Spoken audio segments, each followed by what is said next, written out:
માણસને માણસ તો ઉપયોગ થાય, કારણ કે કંઈક સ્વાર્થ હોય કે આને આપણે મદદ કરી કોઈક દી કંઈક કામમાં આવે. બાકી આ બોલ જીવ હારે જ્યારે આવો પ્રેમ, આવી લાગણી, ખરેખર ધન્યવાદ છે. એટલે કે આવા પૈસાદાર માણા બાપુ આમાં સમજતા જ નથી. એને જ્યારે આ વાત ઉગે છે ને ત્યારે બહુ મોટી વાત છે. અને આ બધું એમનામ સમજાય એવું છે નહીં, કારણ કે આપણને આપણી જ્યાં સુધી ઓળખાણ ન થાય ને ત્યાં સુધી બધું બાપુ ધક્કો છે, સમજી લેજો. મીરાબાઈ કીધું કે આત્માને ઓળખ્યા વિના લક્ષ 84 નહીં મટે, તમારી ભ્રમણા ભાંગ્યા વિના ભવના ફેરા નહીં મટે. હવે આને ઓળખવું આ કેવી રીતે? બધા વાર્તા એવું તો કરે છે, કેમ ઓળખવું? આપણે ભજન કરો, ભજન કરો, ભજન કરો, પણ કેવી રીતે કરવું? ઊંધા માથે થવું, કેમ થવું? એમનામ સમજાય એવું નથી. એના માટે બાપુ સદગુરુ જોવે. સદગુરુ સિવાય તમને આ કોઈ શાન મળે નહીં. કોઈ યુનિવર્સિટીમાં, કોઈ કોલેજમાં, કોઈ નિશાળમાં કોઈ ભણાવતું નથી આ. પણ તમારા ખાતામાં કંઈક બેલેન્સ પડ્યું હોય, તમારા માતા પિતા કંઈક સંસ્કાર આપે, અને જો એવા સદગુરુ મહારાજનો બાપુ જો ભેટો થઈ જાય તો મેળ પડે એવું છે. આ બુદ્ધિનો, વિજ્ઞાનનો વિષય નથી. બુદ્ધિ અને વિજ્ઞાનથી બાપુ જો ઈશ્વર રીતતો હોય તો અખિલ બ્રહ્માંડના માલિકને જલાની ઝૂંપડીએ, વીરબાઈ સગાળસાની ઝૂંપડીએ, મોરધ્વજ રાજાની ઝૂંપડીએ, સીબી રાજાની ઝૂંપડીએ પૈસાથી નો આવી શકે. ખોટી વાત છે. 32 ભાતના ભોજન મૂકી અને બાપુ વિદુરની ભાજી જો મારો નાથ જમતો હોય તો પ્રેમની વાત છે. પ્રેમને વાચા હોત તો જગત જોગી બની જાત, હલકે ને હિમાલય જાત. પછી ભગવા ભેરી ભૂદરા, પ્રેમથી ન જ પરમેશ્વર પ્રગટ થાય છે. પણ એની માટે સદગુરુ જોવે. સદગુરુ વિના બાપુ આ કાંઈ શક્ય નથી. ગુરુ છે ને, ગુરુની બાપુ જરૂર પડે 100%. ગુ છે ને અંધકાર છે, રૂ છે પ્રકાશ છે. અંધકારમાંથી પ્રકાશમાં હજી આપણે 90% અંધારામાં જ છે. 10%નો થોડોક સુધારો થયો છે. અને આ 10%માં જો થોડુંક વધી જાય તો વાંધો નહીં, નકર આમ નામ 10%માં 10% વ્યા જાવ. 10% જ. અને જ્યાં સુધી પ્રકાશમાં નહીં આવે ત્યાં સુધી બાપુ ખબર જ નહીં પડે કે ગુરુ શું છે, શિષ્ય શું છે. માણસનો એક જ અવતાર એવો છે. 84 લાખ યોની છે, એમાં અવતાર માણસનો એક જ એવો છે કે બાપુ બધું બનાવી શકે. આ જેટલું દેખાય ને એટલું બધું માણાએ બનાવ્યું છે. આ જેટલું દેખાય એટલું કોઈ બીજો જીવ બનાવી નથી.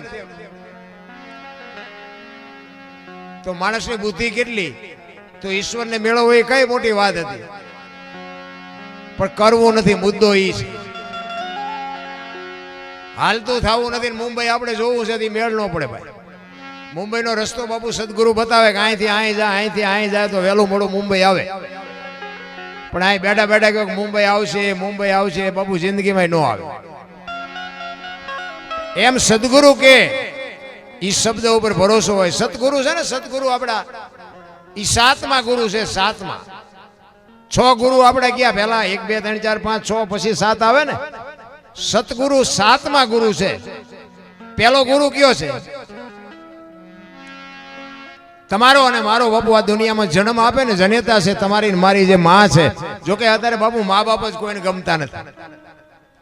મા બાપ ને કે આશ્રમમાં મૂક્યા હો બાપુ, કોઈ દી ગાડું ન હાલે જિંદગીમાં. જેને મથવું હોય ને મથજો. હું તો જાહેરમાં કહું છું, એક જીવતા જાગતા જો ભગવાન હોય, જીવતા જાગતા જો એનું મોઢું જોઈ અને આ જીવનમાં બાપુ આનંદ કરવાની જો એક ચીજ હોય એ તમારા મારા માતા પિતા છે બાપુ. એને આશ્રમમાં મૂક્યા હો પછી બાપુ જિંદગીમાં કાંઈ રહે જ નહીં બાપુ. મથવું હોય ને મથી લેજો. પેલો ગુરુ છે ને એ જ આપણો માં છે, આપણી જનેતા છે. એ પેલો ગુરુ છે. આપણા પિતા છે ને એ બીજો ગુરુ છે. જન્મ થાય ને ત્યારે ગળોથી પાય ને 3જો ગુરુ છે. અક્ષર જ્ઞાન શીખવે એ 4થો ગુરુ છે. ધંધો શીખવે એ 5મો ગુરુ છે. કંઠી બાંધીને કાન ફૂકે ની 6ઠો ગુરુ છે. અને તારું મારું મટાડીને બાપુ ગોળ બંગાળનો રાજા ગોપીચંદ ને 92 લાખ માળવાનો ધણી ભરતરીને દુનિયામાં પુગાડી દે ને એને સદગુરુ કહેવાય. આપણે એક ગુરુના ઠેકાણા નથી. આપણે શું ગુરુની વાત કરી ભલે મને. અને ગુરુ ગોતવા ક્યાં લ્યો? આની કઈ દુકાન હોય? ક્યાંય મોંઘા મળે છે, સારા મળતા છે, ક્યાં ગોતવા? આખે આખા કપાળ રંગ્યા હોય, ઢીસણ સુધી ડેરખા હોય, આપણે હાલ્યા જતા હોય હાથ કરે એ ભગત ખડા રે તેરા બેડા પાર કર દો. તમે રોટલા આટું વંડિયું ઠેકો શું અમારા બેડા પાર કરો? એનું કામ નથી નારાયણ. પણ મહાપુરુષો કહે છે તમારું જેથી ભજન પાકે, જે મહાપુરુષો તમને કહે છે એ ભજનના બાપુ રસ્તે હાલા જાઓ, પછી જેથી ભજન પાકે તેથી ધોળા લુગડામાં ક્યાંક આંગળી પકડનારો મળી જશે. ગોતવા જે કોઈ દી ક્યાંય નહીં મેળાવે. ગોતે છે, આખી દુનિયા ગોતે છે. ઘણા તો પૈસાથી ખરીદવા નીકળ્યા છે કે અમારું ભજન કરી નાખજો, 5 લાખ જોતા હોય 5 લાખ આપી દે. લો એમાં પતે, કારણ કે આ વિષય જ નથી. પોતાને જ્યારે જાત મેને તમને, કારણ કે તમે ખાવ તો જ તમે ધરાવો, હું ખાવ તો હું ધરાવ, હું ખાવ ને તમને ભૂખ મટે એવું ન હોય. એની માટે તો બાપુ આપણે જ આપણી રીતે મહેનત કંઈક કરવી પડે. મહાપુરુષો એટલા જ માટે બાપુ વાણી રૂપી આપણને ઘણી બધી વાતો આપી છે. હું તો આટલી બધી સંખ્યામાં બહેનો બેઠીને બહેનોને ખાસ કહું, સારી જનેતા વગેરે બાપુ સારા સંતાન કોઈ દી નહીં થાય. સારી સંતાન, સારી માં એટલે હું રૂપાળીની વાત નથી કરતો, હું સંસ્કારની વાત કરું. સારી જનેતા વગેરે બાપુ કોઈ દી સારા સંતાન કોઈ દી જિંદગીમાં ન થાય. તો સારા સંતાન માટે શું કરવું જોઈએ બાપુ? સારા વિચારો હોય, સારી વાતો હોય, સારું કંઈક જ્ઞાન હોય, કંઈક સારા બાપુ 2 વાતો કરતા આવડતી હોય ને એના કોઠે જ બાપુ શિવાજી મહારાણો જન્મે. બાકી ભાઈ હારો દીકરો દે, હારો દીકરો શું અહીંયા ગોદામ છે, ભગવાન પાદરો ગોદામમાંથી આપી દે દીકરો હારો, એમ નથી. પણ હું તો એમ કહું કે ઉદરમાં સંતાનનો વિકાસ થતો હોય અને જન્મ થયા પહેલા રામાયણ ને ગીતાના 5-5 પાના વાંચજો, જો આપને ટેકો દેવું સંતાન ન થાય તો હું ભજન ગાવાનું બંધ કરી દઉં. આપણા ગ્રંથોની, આપણા શાસ્ત્રોની શું તાકાત છે, કરવાની જરૂર આ છે. એટલે જ મહાપુરુષોએ કીધું કે જનુની જણ તો ભગત જણજે, કાં દાતા કાં સુરવીર, નહીં તો રહેજે વાંચણી મત ગુમાવજે નૂર. બાપુ હારા દીકરા નો જણ. અને જ્યાં ધર્મ ધ્રુજો, જ્યાં પુરુષ ન પૂગી ગયો દેશની આબરૂ બાપુ દીકરીઓ રાખી. ઇતિહાસ તમારે ખોલવાની છૂટ ને તમે કહો તો હવાર સુધી દાખલા આપું તમને. જ્યાં પુરુષ ન પૂગી ગયો ત્યાં દેશની આબરૂ બાપુ દીકરીઓ રાખી. ભાઈઓના કાંઈ નેઠા જ નથી.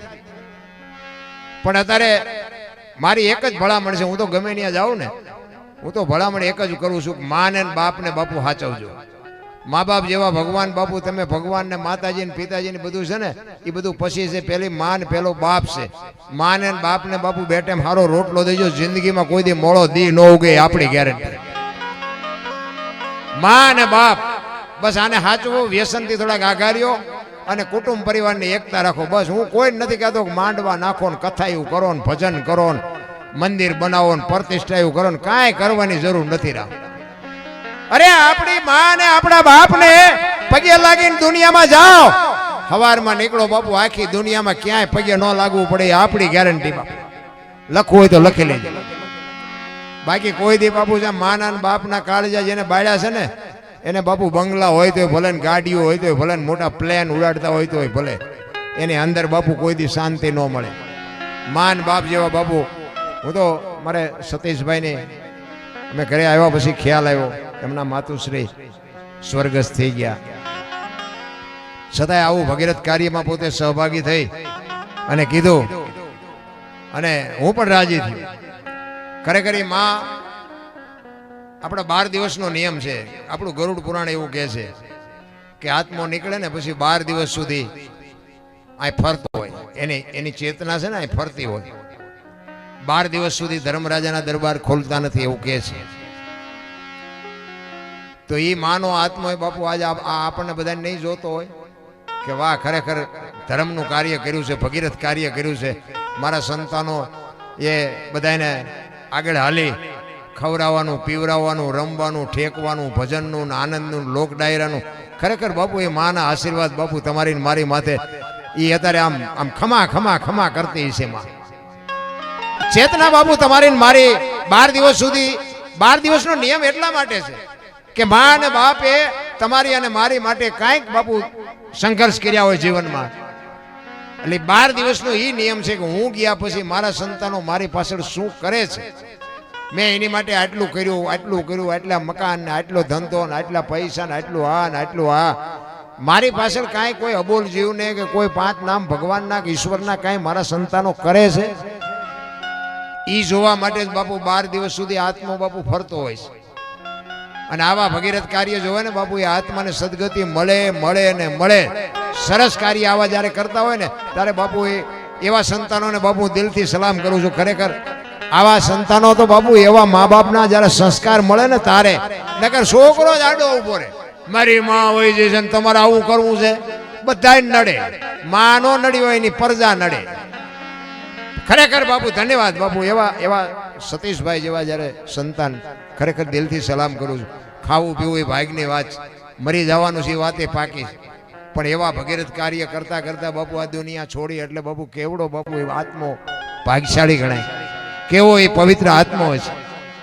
હું તો ખરેખર રાજી થયો, કારણ કે આ તો કહેવાય નહીં કોઈને, નકર તો ઘણા એમ કે અમારી માં મરી જાય તમે રાજી થયા. એટલે રાજી થવા જેવું તો બાપુ મરવાનું તો છે જ, એમાં દાંત કાઢતા કાઢતા મરો, રોતા રોતા મરો. મરવાનું છે, એમાં કઈ હાલવાનું જ નથી. અહીંયા કોઈ વકીલ કોઈ કાંઈ કેસ કોઈ લડતું જ નથી. અહીંયા પાત્રો ચુકાદો જોઈએ, ઉપડ એટલે ઉપડવાનું જોઈએ, એમાં બીજું કઈ આવતું જ નથી. પણ મરણ છે ને બાપુ અનિવાર્ય છે બાપુ, આવવાનું છે આવવાનું છે આવવાનું છે, એ 100%ની વાત છે. પણ જેટલું જીવાય એટલું આનંદ કરી લેવાની વાત છે, મોજ. કે મને તો એમ થાય ભલા મને જીવે એવું આવ્યું, હે વાહન મકાન રૂપિયા લોઢા હવામાં ઉડે, અગર દોડે વાતું થાય, શું બાપુ ઘટે છે આમ? તમે જુઓ આવા મકાન આપણા ગઈઢાય ભાડ્યા હતા.